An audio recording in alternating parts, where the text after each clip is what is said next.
जनहित TV news, बातमी प्रत्येकाच्या हिताची.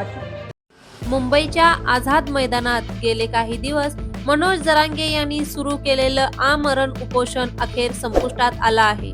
29 ऑगस्ट पासून सुरू झालेलं हे आंदोलन मुंबईसह सरकारसाठीही मोठं डोकेदुखीचं ठरत होतं.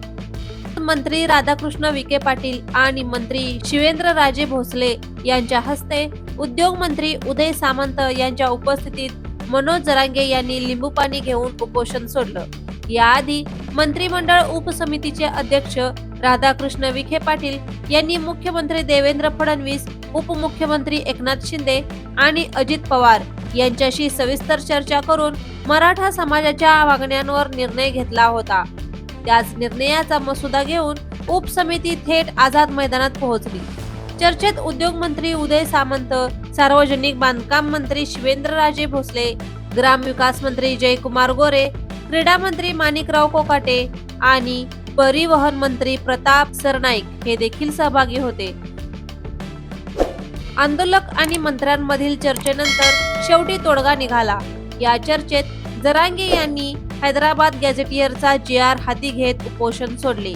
मात्र त्यांनी यावेळी स्पष्ट पवित्रा घेतला की सातारा गॅझेटियर आणि औंध संस्थांच्या आधारे मराठा समाजाला कुणबी नोंदी देण्याची अंमलबजावणी व्हायलाच हवी. सरकारकडूनही तातडीचं आश्वासन देण्यात आलं. राधाकृष्ण विखे पाटील आणि शिवेंद्रराजे भोसले यांनी एका महिन्यात सातारा आणि औंध गॅझेटियरची अंमलबजावणी केली जाईल असा शब्द आंदोलकांना दिला. हा शब्द मान्य करून जरांगे यांनी सरकारला वेळ देण्याची भूमिका घेतली. एकीकडे सरकारनं आंदोलकांना दिलासा दिला असला तरी मराठा समाजाच्या आरक्षणाचा प्रश्न अद्याप पूर्णतः सुटलेला नाही.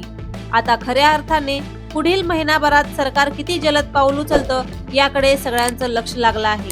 मराठा आरक्षणावर सरकार आंदोलकांमध्ये झालेले हे तडजोडीचे राजकारण नेमकं कुठपर्यंत न्याय मिळवून देईल हे पुढील काळात स्पष्ट होणार आहे. पाहत रहा जनहित टीव्ही न्यूज. जनहित टीव्ही न्यूज, बातमी प्रत्येकाच्या हिताची.